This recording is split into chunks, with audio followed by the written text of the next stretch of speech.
हम शुरू करेंगे क्लास 10th साइंस का चैप्टर जो हमारा इलेक्ट्रिसिटी चल रहा है उसको हम आगे पहुंचाते हैं। चलिए उससे पहले छोटे मोटे क्वेश्चन कर लेते हैं। जैसे ये करिए, थोड़ा सा वार्म अप एक्सरसाइज।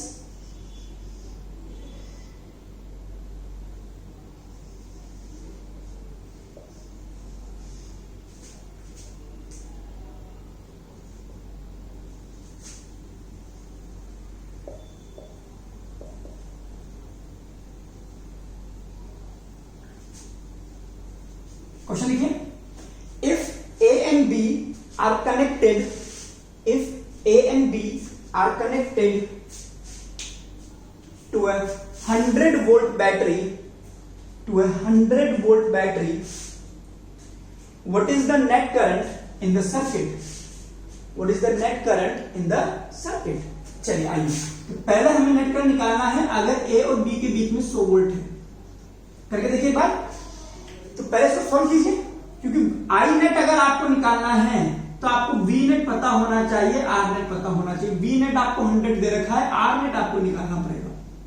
ये देखिए, इसमें अगर आप यहां से चलेंगे तो ये दोनों एक सीधी लाइन है एक तरह से, है ना। तो ये दोनों कैसे हैं, सीरीज में। तो ये दोनों को निकालोगे तो 10 ओम हो जाएगा।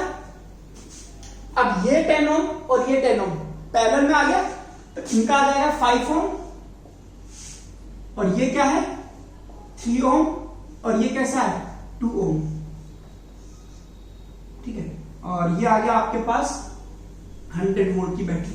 अब कितना हो गया 10। तो नेट रेजिस्टेंस कितना आ गया आपके पास सीरीज में सब 10 ओम। तो करंट कितना हो जाएगा V बाई आर, 10/10 1 वोल्ट। अब आपसे बोल देता कि इस 10 वोल्ट पे है ना वोल्टेज भी निकाल दीजिए। चलो वो भी कर देते हैं, पहले आप निकाल के देखिए। अब सोचो 1 एम्पियर, सॉरी 1 एम्पियर की करंट अगर यहां से जाएगी तो यहां कितना डालेगी 3 वोल्ट, यहां कितना डालेगी 10 वोल्ट, यहां कितना डालेगी 2 volt. V equal to I R, है ना। इसमें जाने वाली करंट, इसका रेजिस्टेंस तो इसका वोल्टेज है ना, I इंटू आर से। अभी 5 ओम बेसिकली ये वाला है कि भाई यहां से यहां तक 5 ओम है, यानी कि यहां से यहां तक का वोल्टेज कितना है 10। तो इस 10 वोल्ट पे भी कितना गिर जाएगा 10 वोल्ट, और उन दोनों पे टोटल मिला के कितना गिर जाएगा 10 वोल्ट। तो अगर 10 ओम पे भी पूछता है तो आंसर कितना आ जाता आपका 10 वोल्ट, ठीक है। चल आइए, ये सब मैं करा चुका हूं वैसे, बट स्टिल आपकी छोटी सी प्रैक्टिस करा दी मैंने, वार्म अप एक्सरसाइज। आइए हेडिंग डाली बेटा आज का, हीट एनर्जी। ओके, किसी भी कंडक्टर में अगर करंट जाती है, कोई भी वायर में अगर करंट जाती है तो वो गर्म हो जाता है। कभी कभी गर्म हो जाता है, उससे शॉर्ट सर्किट भी हो जाते हैं, आग लग जाती है। तो ये चीज गर्म कैसे होती है वो चीज समझते हैं। देखिए होता क्या है कि जब भी कोई वायर है, अब अंदर का तो हिसाब यही है कि इसमें कुछ इमोबाइल्स आयंस हैं और फिर तो इलेक्ट्रॉन है। तो जैसे ही आप इसको किसी बैटरी से कनेक्ट करते हो तो ये वाली बैटरी इलेक्ट्रॉन को खींचती है। जैसे इसको खींचेगी, इस पर फोर्स लगेगा तो ये भागता है, इसमें स्पीड आती है, टकराता है, टकराते इसकी स्पीड कम हो जाती है, 0 हो जाती है। फिर ये टकरा करके इधर आता है, फिर भागता है, और फिर से इसके टकरा करके रुकता है, फिर ये भागता है, फिर टकराता है। यानी कि जब भी ये एक टक्कर खाने के बाद में इस इलेक्ट्रिक फील्ड की वजह से मूव करता है तो इसके अंदर क्या आ जाती है काइनेटिक एनर्जी, और जैसे ही टकराता है तो ये लॉस कर देता है। ये जो इसकी काइनेटिक एनर्जी का लॉस है, यही आपको हीट की फॉर्म में मिलता है। लिख लीजिए इस बात को, देखिए when a conductor is connected to a source of voltage, when a conductor is connected to a source of voltage, the free electron inside the conductor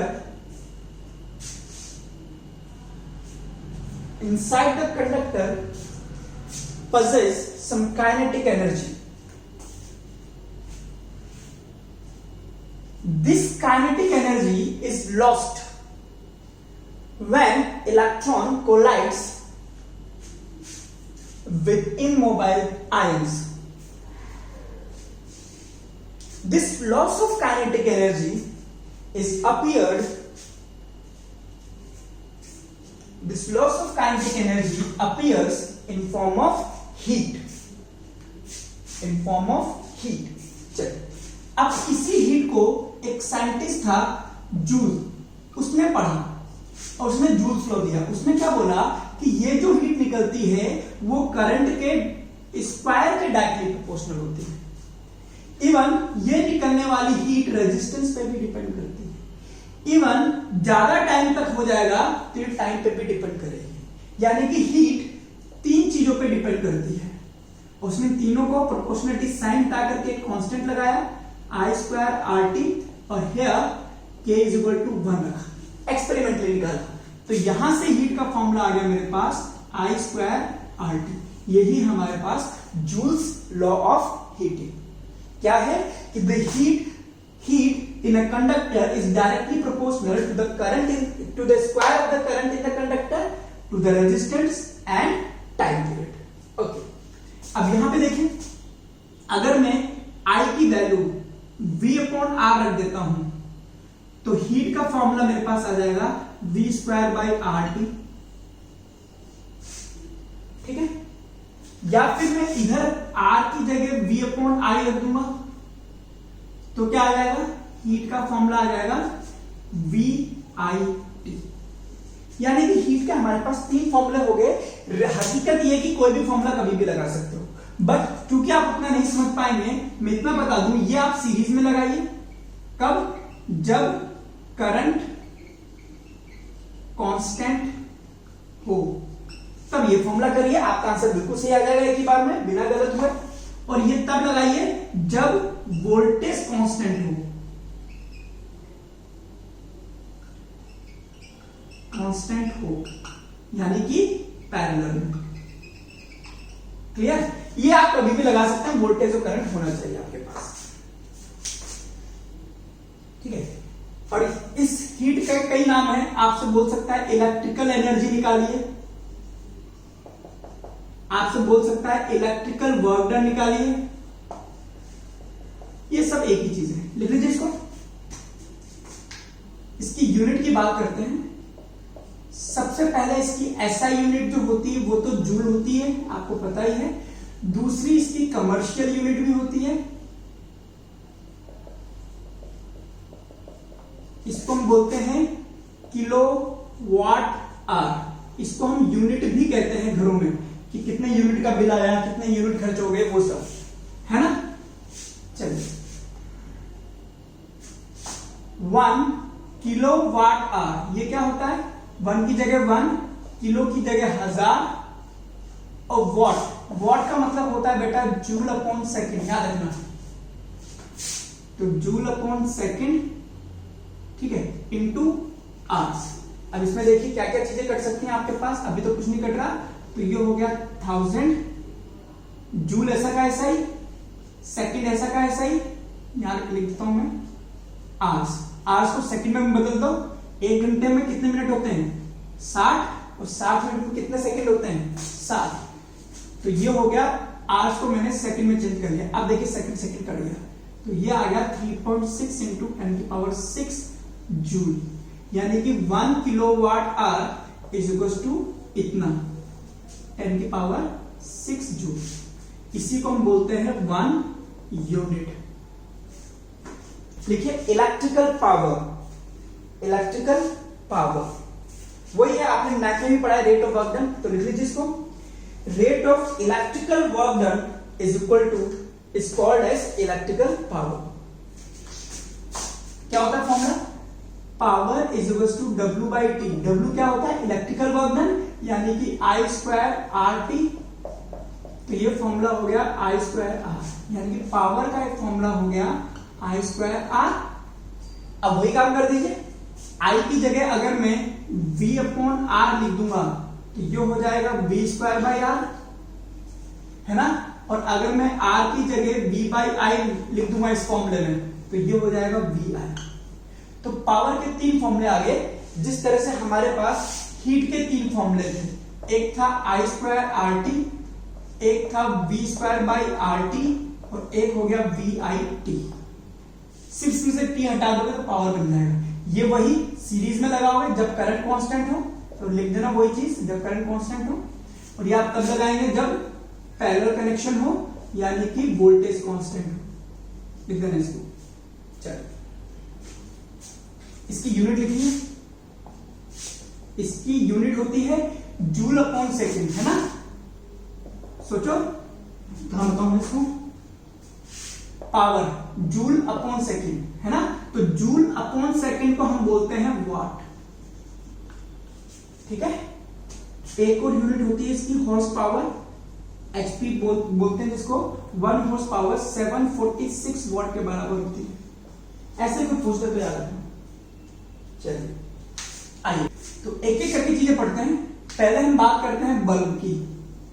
ये बल्ब ही नहीं, कोई भी इलेक्ट्रिकल डिवाइस पे लग जाएगा बेटा। घरों में सारा का सारा जो डिवाइस लगा है वो सब पैरेलल कनेक्शन में, क्लियर। अब अगर हम बल्ब की बात भी करते हैं तो बल्ब पे दो चीजें लिखी होती है। जस्ट सपोज कीजिए एक बल्ब जो होता है उसके ऊपर लिखा है 100 वॉट 220 वोल्ट। किसी किसी बल्ब पे यह भी लिखा होता है 60 वॉट 220 वोल्ट। किसी ने हर एक डिवाइस पे लिखा होता है, कोई 40 वाट, कोई 1000 वॉट, कोई फ्रिज पे अलग, सब पे अलग अलग ये दो चीजें मेंशन होती है। ये सब इस पे प्रिंटेड होता है ना।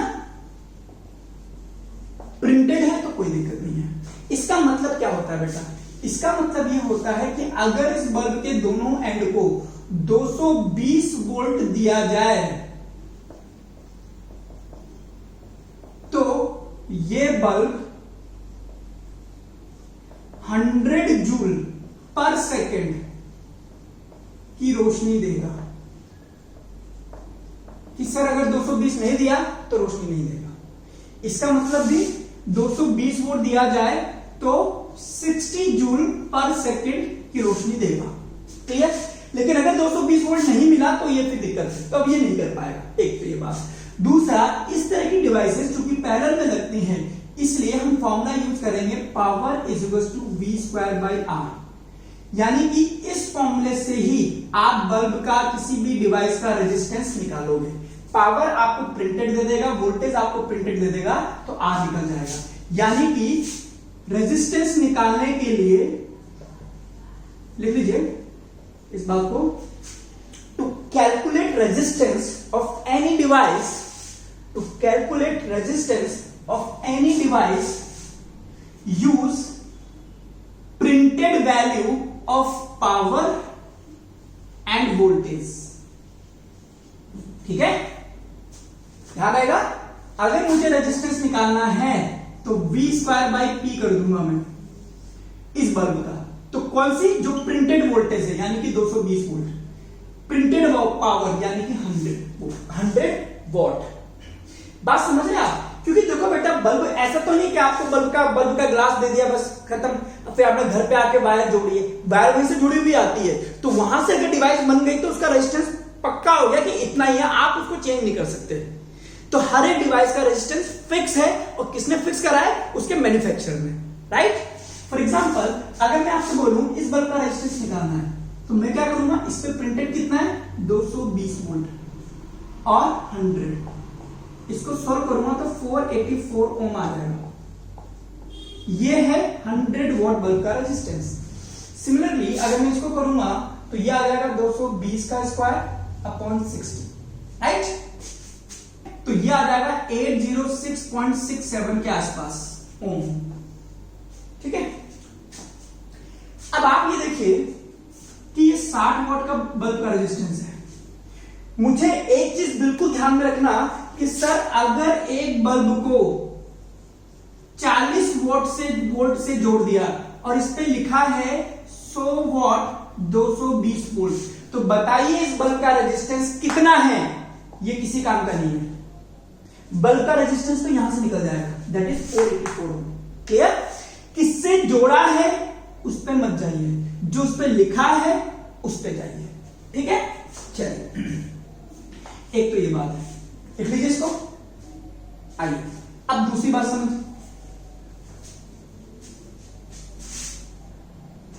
हमने ये देखा था 100 वॉट वाले बल्ब का रेजिस्टेंस 484 ओम आया, और 60 वोल्ट वाले बल्ब का रेजिस्टेंस कितना आया था 806.67। किसका रेजिस्टेंस ज्यादा है? इसका इसका यानी कि R जो होता है V²/P होता है। घरों में सबके वोल्टेज सेम होते हैं, तो जिसकी पावर ज्यादा होती है उसका रेजिस्टेंस क्या आता है? कम। तो ये बात यहां पर लिख लीजिएगा, हिंदी अंग्रेजी जैसे भी समझ में आया है, बट कानों में ये बात डाल लेना कि ज्यादा वाट वाले बल्ब का रेजिस्टेंस कम होता है, ज्यादा वाट वाली डिवाइस का रेजिस्टेंस कम होता है। लिख लीजिए, resistance of higher voltage, voltage नहीं wattage, WATTAGE, resistance of higher wattage bulb is always less. Clear? Okay, तो ये बात हमने सीख ली कि दो बल्ब दे रखे हो तो किसका रेजिस्टेंस ज्यादा होगा, किसका रेजिस्टेंस कम होगा। अब तीसरी बात समझते हैं। ये बल्ब मैंने लिए दोनों, और ये दोनों बल्ब मैंने लगा दिए 220 वोल्ट पे। एक पे लिखा था 100 वोल्ट और एक पे लिखा था 60। तो बताइए कौन सा बल्ब ज्यादा तेज चमकेगा, 100 वाट का बल्ब या 60 वाट का बल्ब?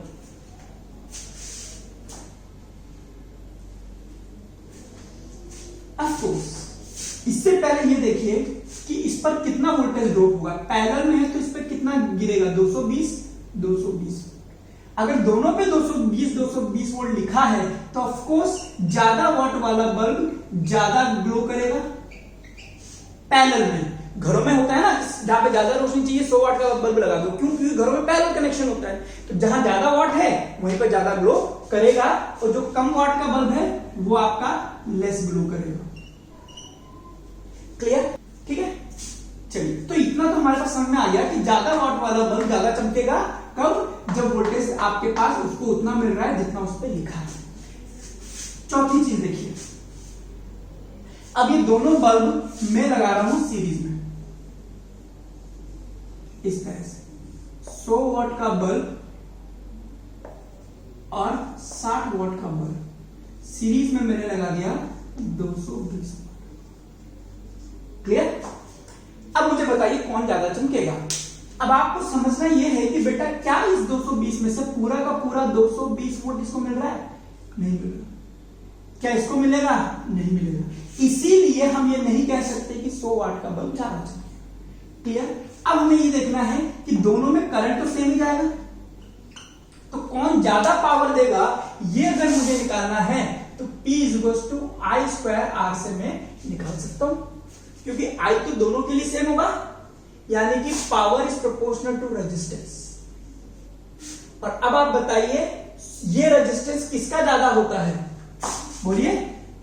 100 वाट वाले बल्ब का रेजिस्टेंस हमने देखा था 484 आया था, और 60 वाट वाले बल्ब का रेजिस्टेंस 806.67 आया। तो बताइए किसका रेजिस्टेंस ज्यादा है? 60 वाट वाले बल्ब का। इसीलिए 60 वाट वाला बल्ब ज्यादा चमकेगा, यानी कि 60 watt bulb will glow more. Clear?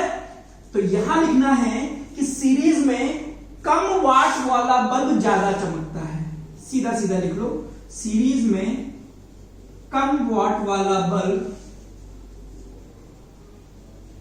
ज्यादा चमकता है। और पैरेलल में, पैरेलल तो घरों में जैसा होता है वैसा ही होगा, 100 वाट वाला ज्यादा चमकेगा, 60 वाट वाला कम चमकेगा। 3 चीजों का ध्यान रखना। पहला, रेजिस्टेंस निकलेगा प्रिंटेड वैल्यू से।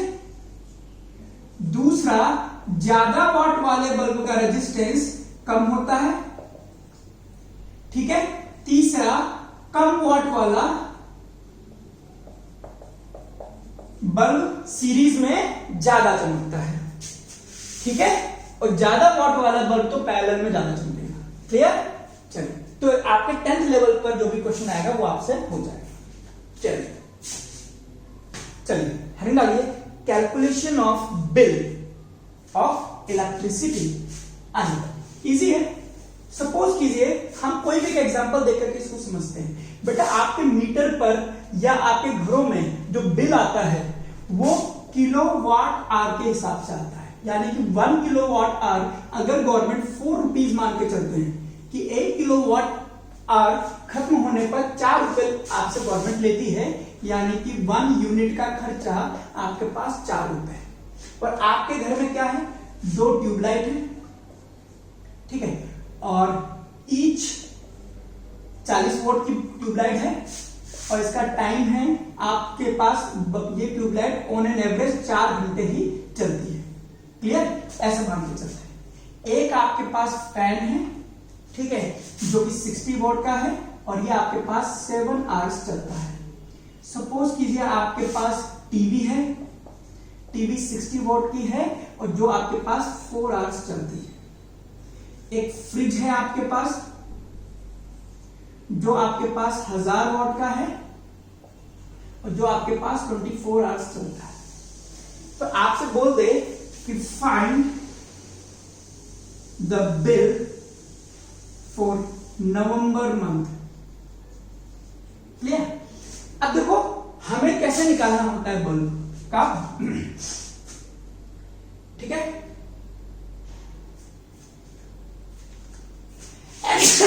सॉरी। चलिए अब देखिए बिल कैसे निकलता है। पहले तो आप ये पता कीजिए कि कितनी एनर्जी यूज हुई है, यानी कि आपको W निकालना है जो कि आएगा पावर इनटू टाइम। क्लियर? देखते हैं।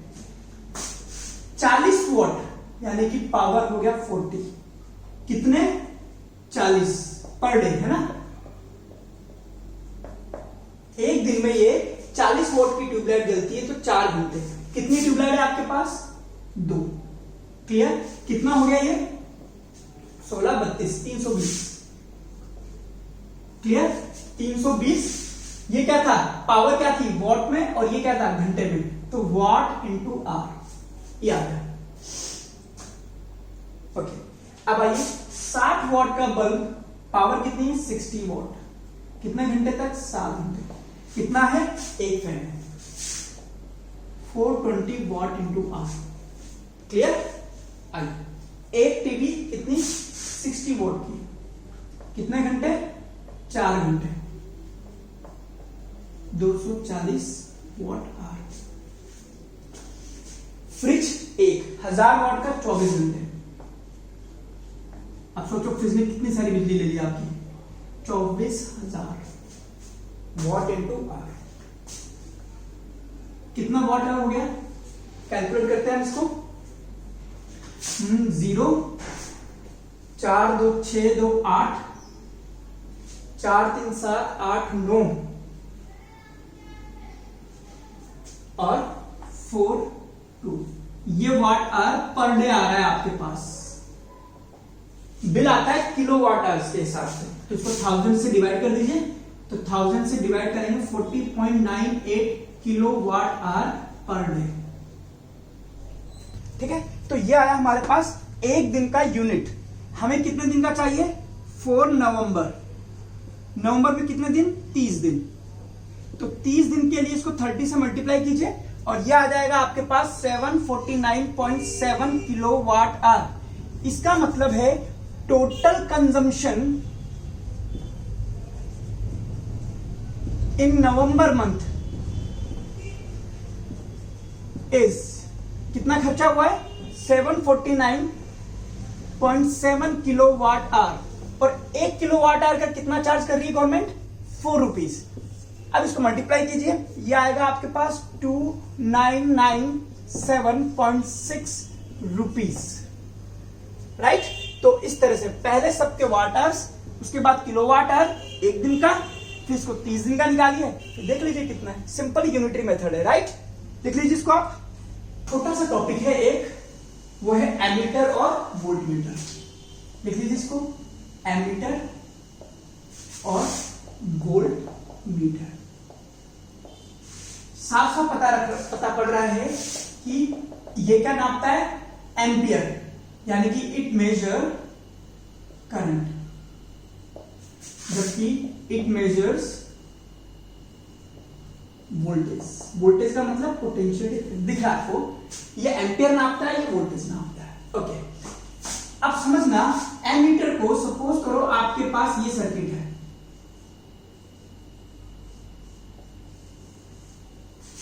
R1, R2 और R3। मुझसे बोलता है कि R3 में जाने वाली करंट नापनी है आप, तो आप एमीटर इस वायर में जो यहां पर करंट जा रही है, ये वायर ये वायर ये वायर, कहीं पर भी एमीटर लगा दीजिए। यहां मैंने एमीटर लगा दिया तो ये यहां से निकलने वाली करंट यानी कि ये वाली पढ़ लेगा, और वही करंट यहां आती है तो यहां भी पढ़ लेगा। आपसे बोलता है R1 में करंट चाहिए तो मैं यहां लगा दूंगा, मुझे बोलता है R2 में तो मैं यहां लगा दूंगा।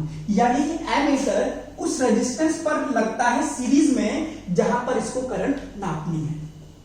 तो connected in series with register, जिस रजिस्टर में करंट आपको नापनी है उसके सीरीज में लगता है। जबकि वोल्टेज क्या होता है, पोटेंशियल का डिफरेंस होता है। अब डिफरेंस कैसे निकलता है बेटा, अगर मुझे यहां और यहां इन दोनों के बीच में पोटेंशियल का डिफरेंस चाहिए तो मैं इन दोनों के बीच में एक वोल्टमीटर को लगा दूंगा। अगर मुझे यहां चाहिए तो मैं यहां पर वोल्टमीटर को लगा दूंगा, तो वो यहां पर कितना वोल्टेज गिरेगा वो बता देगा। यानी कि connected in parallel to the या अक्रॉस टू द रजिस्टर। चलिए ओके, अब और बात समझिए, एक एग्जांपल देते हैं और फिर समझते हैं, ठीक है। डिफरेंस समझते जाएंगे। सपोज करो मैंने लिया 10 ओम का रेजिस्टेंस और 10 वोल्ट आपके पास 100 वोल्ट का ये है, तो कितनी करंट नापना चाहिए आपको, 10 एम्पीयर। हम ये चाहते थे कि हमारा Okay, is this so?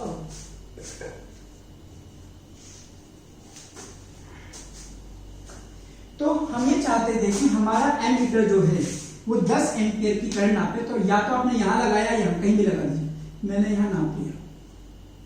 अगर इस एमीटर का रेजिस्टेंस समझना, मैंने माना 10 ओम था, तो टोटल रेजिस्टेंस कितना हो गया 20, और करंट कितनी आ जाएगी 100/20 यानी कि 5 एम्पियर।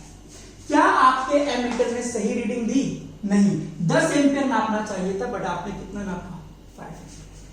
अगर मैं इस एमीटर का रेजिस्टेंस कम करके 5 ओम कर देता हूं तो टोटल रेजिस्टेंस कितना हो जाएगा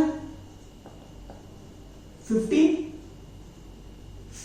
बोलो 5 और 10, तो करंट कितना आ जाएगा 100/15, 6.6 एम्पियर के आसपास। करंट थोड़ी सी 10 के करीब पहुंची है। अगर मैं एमीटर का रेजिस्टेंस 1 ओम कर दूंगा तो टोटल कितना हो जाएगा 10 इतना और 1 इतना, यानी कि 11 ओम। अब मैं इसको अगर डिवाइड कर दूंगा तो 11 हो गया 9 और ये हो गया 9.8 के आसपास।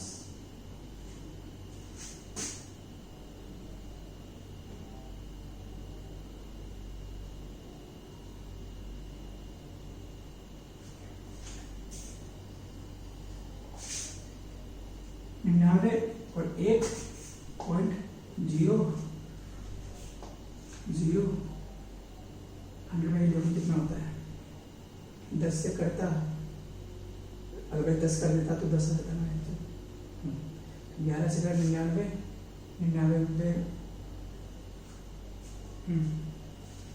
हो गया 100 में से 99 बचा 1, ठीक है,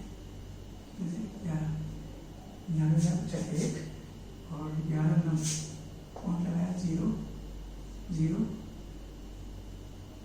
आप टू पॉइंट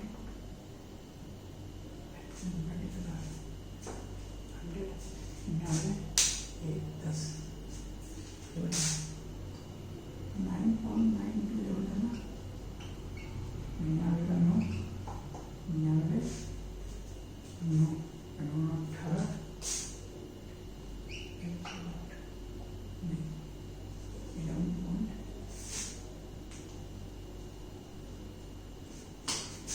ये हो जाएगा 9.0 समथिंग, राइट। यानी कि जैसे जैसे आप एमीटर का रेजिस्टेंस कम करते जा रहे हो आपकी करंट और ज्यादा एक्यूरेट होती जा रही है। अगर मैं एमीटर का रेजिस्टेंस 0.00001 कर दूं तो रेजिस्टेंस ऑलमोस्ट आपके पास 19.999 समथिंग आ जाएगा और करंट भी आपके पास 9.999 समथिंग आ जाएगी। तो रिजल्ट ये निकल गया कि जो आप एमीटर लगा रहे हो उसका रेजिस्टेंस कम होना चाहिए, तभी वो करेक्ट रीडिंग देगा। और इसीलिए हम कहते हैं कि अगर एमीटर का रेजिस्टेंस 0 हो जाए तो हमारे पास एग्जैक्ट रीडिंग आ जाएगी, दैट इज 10 एम्पियर। यानी कि resistance of ammeter should be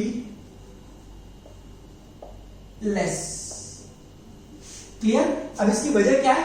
because लिख लेना इसको, resistance of ammeter should be less because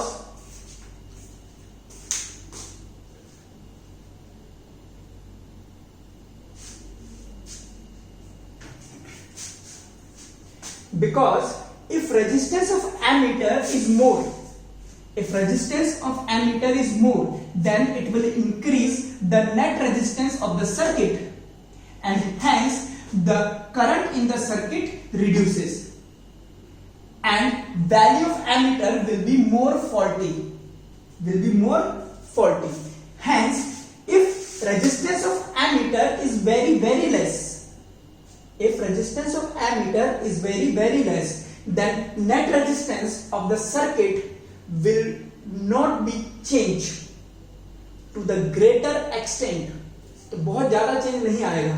Hence the ammeter will read almost accurate value of current. Clear? चलिए, और सबसे बेस्ट क्या है, एमीटर का रेजिस्टेंस 0 कर दो। हालांकि पॉसिबल नहीं है प्रैक्टिकली, इसलिए लिख लीजिए ideal ammeter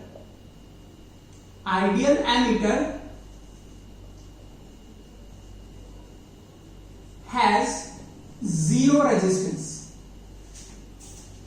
Ideal ammeter has zero resistance.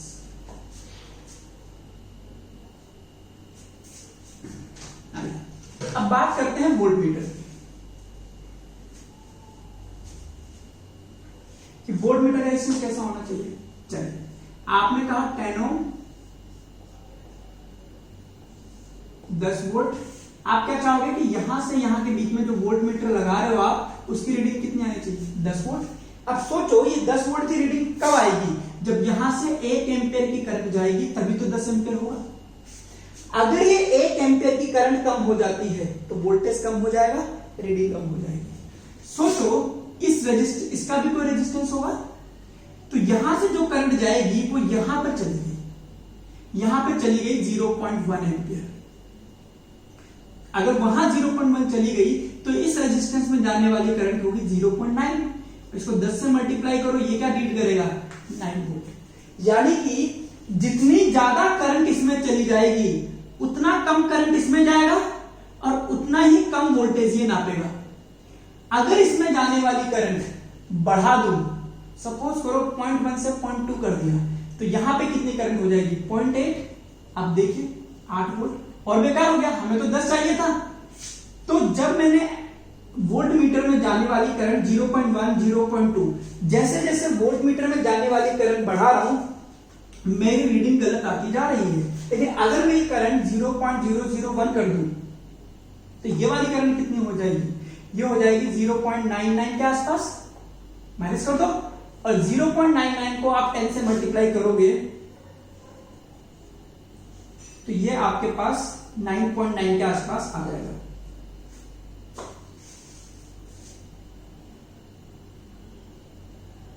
Clear? इसका मतलब ये हो गया कि जितनी कम करंट वोल्टमीटर में जाएगी उतनी ही अच्छी रीडिंग आएगी। सोचो ना, यहां पे करंट कम गई तो ज्यादा से ज्यादा करंट यहां जा रही है, इसलिए तो रीडिंग आपको सही मिलेगी। ओके ओके, अब आपको ये तो पता लग गया कि वोल्टमीटर में करंट कम जानी चाहिए। वोल्टमीटर में करंट कम कब जाएगी, जब इसका रेजिस्टेंस हाई होगा।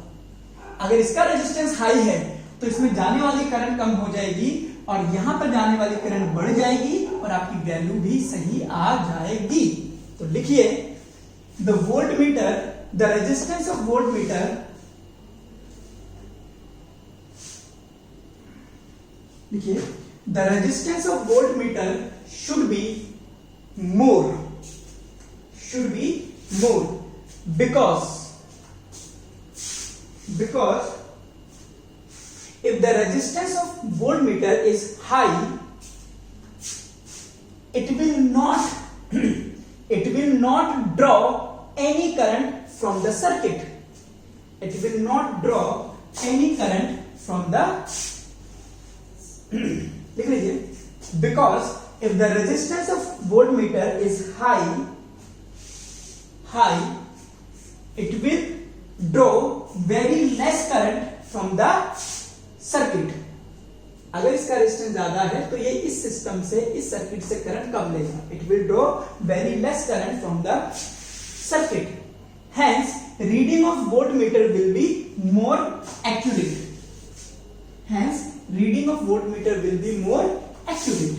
क्लियर? ओके.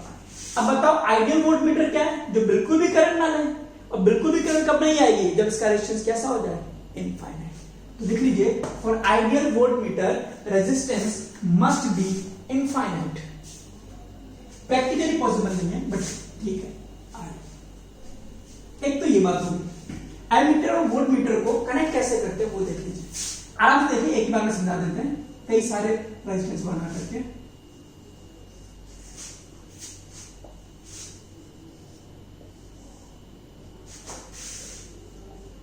आइए, ये कुछ सर्किट है. बेटा क्या होता है कि एमीटर और वोल्टमीटर इस पर प्लस माइनस लिखे हुए होते हैं. प्लस का मतलब होता है हाई वोल्टेज, एक इधर का मतलब होता है लो वोल्टेज. यानी कि इतना समझ लीजिए कि प्लस वाले से करंट घुसनी चाहिए और नेगेटिव वाले से करंट निकलनी चाहिए. ये इसका राइट कनेक्शन है. लेकिन अगर आपने देखा कि करंट ऐसे आ रही है और आपने एमीटर को लगाया जिसका नेगेटिव इधर है, पॉजिटिव इधर है, तो ये गलत हो जाएगा. तो जो पॉजिटिव पार्ट है उसमें करंट घुसना चाहिए और नेगेटिव से निकलना चाहिए. अब आप मुझे बताना, मैं कुछ एमीटर और वोल्टमीटर लगा रहा हूं कि कौन से सही लगे हैं, कौन से गलत लगे हैं.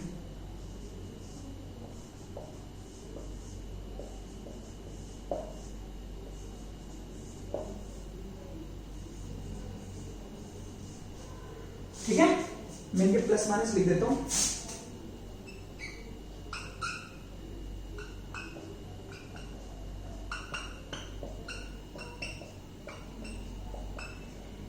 क्लियर? चलिए बताइए जरा. आइए शुरू करें. पहले यहां बात करते हैं. यहां से करंट निकलेगी, पहले ऊपर वाली बात करते हैं, और यहां से एंट्री लेगी. बट ये एंट्री कहां से लेगी? नेगेटिव से. तो ये तो हो गया गलत. क्लियर? आइए, जब करंट यहां जाएगी तो यहां से एंट्री लेगी. ये क्या आ गया? नेगेटिव. तो करंट नेगेटिव से एंट्री नहीं लेती, तो ये भी गलत लगा हुआ है. आइए, जो करंट यहां से जाएगी और जो इसमें जाएगी तो यहां से नेगेटिव से एंट्री लेगी, ये भी हो गया गलत. यहां से पॉजिटिव से एंट्री लेगी, करंट खुश हो जाएगी, ये सही लग रहा है. आइए, जो करंट यहां जाएगी, नीचे जाएगी, वो पॉजिटिव से एंट्री ले रही है, ठीक है. यहां पे एंट्री लेगी पॉजिटिव से, ये तो गलत है, नेगेटिव लिखा हुआ है.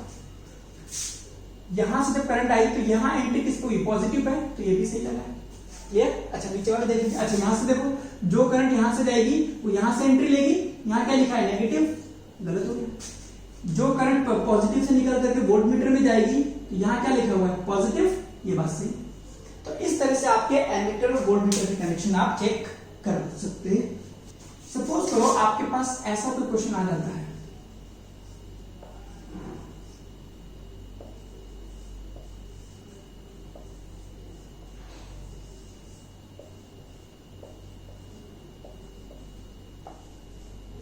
क्वेश्चन लिखिए,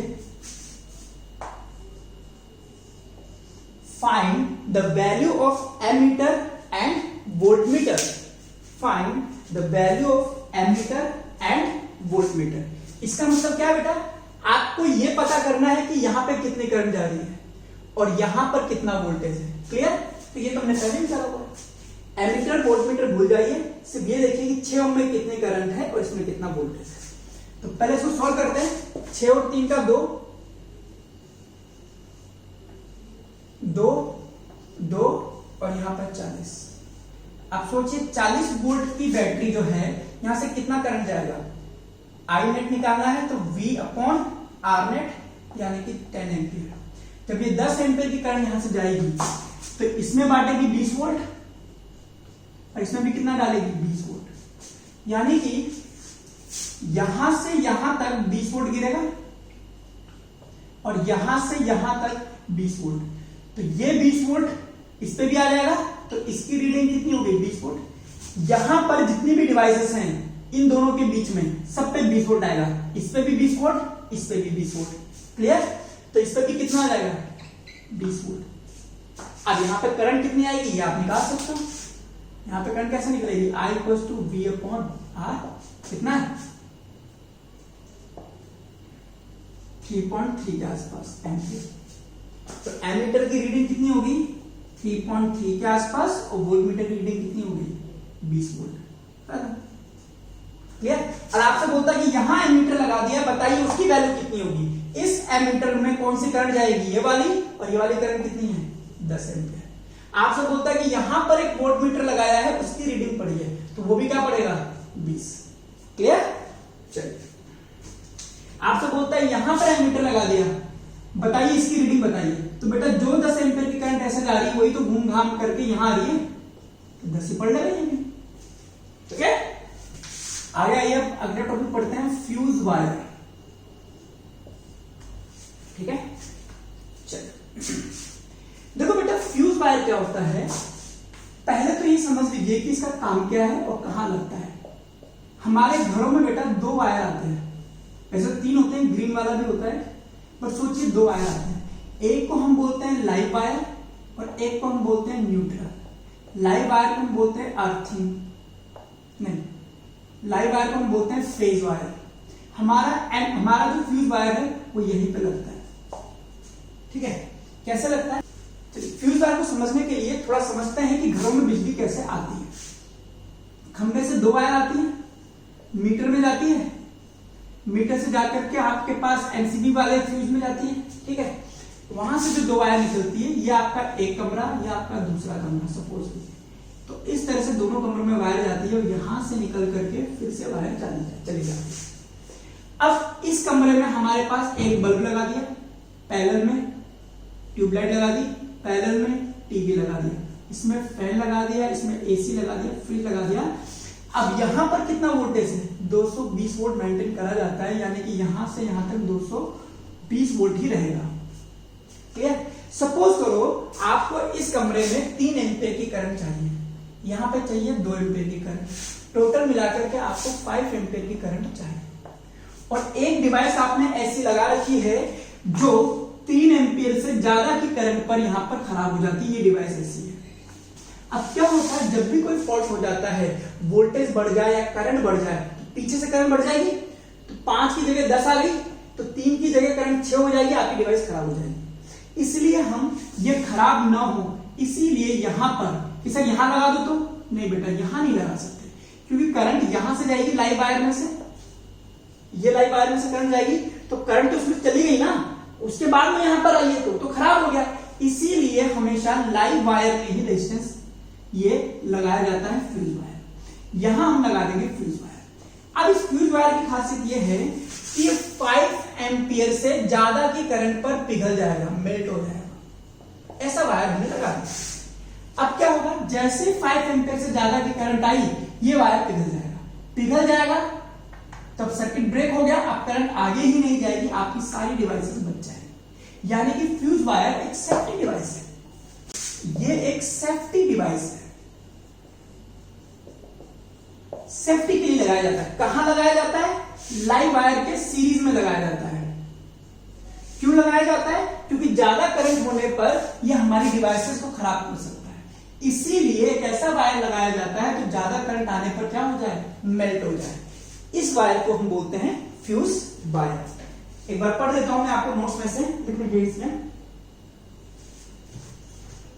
लिख लीजिए इलेक्ट्रिक फ्यूज, वैसे नोट्स में है, जिसके पास नोट्स है तो वो उसमें से देख लेगा। Electric fuse is a safety wire, सुन लेना इसके बारे में। Electric fuse is a safety wire connected in series with electrical circuit, इसके सीरीज में लगता है। Number 2, when the electric current rises above the maximum limit, एक पर्टिकुलर लिमिट से करंट राइज करती है। above the maximum limit, the fuse wire melt हो जाता है, causing a break in the circuit। और जहां से मेल्ट हो गया वहां से ये मेल्ट हो जाएगा, ब्रेक हो जाएगा, ठीक है। melt away causing a break in the circuit, and thus it saved the main appliances from being damaged। और फ्यूज वायर बनता किसका है? फ्यूज वायर बनता है अलॉय का, ठीक है। लिखिए, तो ये अलॉय भी कैसी? जिसका हाई रेजिस्टेंस हो और लो मेल्टिंग पॉइंट। ऐसी अलॉय जिसका हाई रेजिस्टेंस हो और लो मेल्टिंग पॉइंट हो, उसका ये बनता है। अब देखो, कई बार हमारे पास घरों में इसके लिए अलग फ्यूज लगा देते हैं, यहां अलग फ्यूज लगा देते हैं, यहां एक मेन फ्यूज लगा देते हैं, ठीक है। वो क्यों? क्योंकि चलो यार, अगर ये वायर वाला फ्यूज नहीं पिघला, ये वाला फ्यूज नहीं पिघला, तो ये वाला तो पिघलेगा, है ना, तो आपकी डिवाइसेस बच जाएंगे। तो ज्यादा सेफ्टी मेजर्स के लिए ज्यादा फ्यूज भी कई बार लगा दी जाते हैं। अब आप बोलो कि सर ये वाला फ्यूज नहीं पिघला, ये वाला नहीं पिघला और ये वाला भी नहीं पिघला, तो भाई ऐसा फ्यूज लाए कि जो पिघल के राजी नहीं है, थोड़ा अच्छी क्वालिटी का ले आओ। क्लियर? सपोज थोड़ा आपके पास क्वेश्चन आ जाए कि एक बल्ब है जो 10 ओम का है और 10 वोल्ट का यहां पे आपको दे दिया, तो बताइए कितने का फ्यूज लगाएंगे? तो फ्यूज वही आप देख लो, 10/10 1 एम्पियर। तो 1 एम्पियर का फ्यूज वायर यहां लगा दो, क्योंकि 1 एम्पियर की करंट गई तो ये जल जाएगा, मतलब ग्लो कर जाएगा। 1 से ज्यादा गया तो ये मेल्ट हो जाएगा। तो इस तरह से फ्यूज वायर की रेटिंग भी निकाल दिया करते हैं 10th लेवल पे। आइए, एक और छोटा छोटा क्वेश्चन बनता है कि अगर घरों में सीरीज कनेक्शन होता है तो क्या दिक्कतें हैं घरों में और पैरेलल में क्या फायदे? सोचो, सीरीज कनेक्शन में यहां समझाता जाता हूं। सपोज करो ये बल्ब है, ये बल्ब है और ये भी 220 वोल्ट पे चलता है, ये भी 220 वोल्ट पे चलता है, दोनों को आपने सीरीज में जोड़ दिया। तो आपको क्या लगता है, दोनों को 220 वोल्ट मिलेगा? नहीं मिलेगा, इसलिए हम नहीं लगाते। लेकिन अगर मैं इनको पैरेलल पे कनेक्ट कर दूं इसी बैटरी से, एक बल्ब ये एक बल्ब ये, तो इस पे भी 220 आ जाएगा, इस पे भी 220 आ जाएगा, इस पे भी 220। तो पैरेलल पे कनेक्शन करने का सबसे बड़ा फायदा ये होता है, each device can have equal voltage which is required by the device. लिख लीजिए, in parallel connection each device can get the same voltage to operate,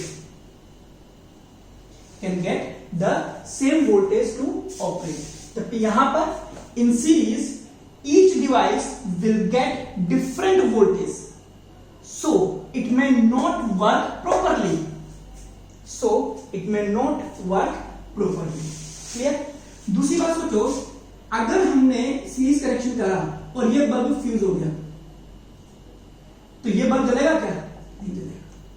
clear? ये बड़ी बात है कि अगर घरों में सीरीज कनेक्शन है और एक बल्ब फ्यूज होगा तो पूरे घर में बिजली नहीं आएगी, फिर आप ढूंढते रहो कि कौन सा बल्ब फ्यूज हुआ है। ठीक है, तो लिखिए, in series connection if one device is malfunctioned or fused, then no device will work properly, hence fault finding will be difficult। जबकि इसमें अगर ये वाली डिवाइस फ्यूज भी हो जाती है तो ये वाली करंट यहां से जा सकती है। देखिए, in case of parallel, if one device is malfunctioned or fused, it will have no impact on other devices. It will have no impact on other devices. ठीक है, इसीलिए घरों में पैरेलल सर्किट लगाया जाता है। ठीक है, ठीक है, तो ये हुआ हमारी तरफ से करंट इलेक्ट्रिसिटी। आप ये लेक्चर देख लीजिए और मुझे इसके डाउट्स भेज दीजिए। एनसीईआरटी का डाउट भेज देना, किसी भी रिफ्रेशर का डाउट भेज देना, जो भी आपको दिक्कत है एनसीईआरटी के अंदर, मेरे जो नोट्स मैंने भेजे हैं उसके अंदर कोई दिक्कत है तो आप मुझे भेजिए और जल्दी से डाउट्स कलेक्ट कर लीजिए। मेहनत करनी पड़ेगी, प्रैक्टिस करनी पड़ेगी, राइट? चलिए देखते हैं, मिलते हैं आपसे नेक्स्ट क्लास में।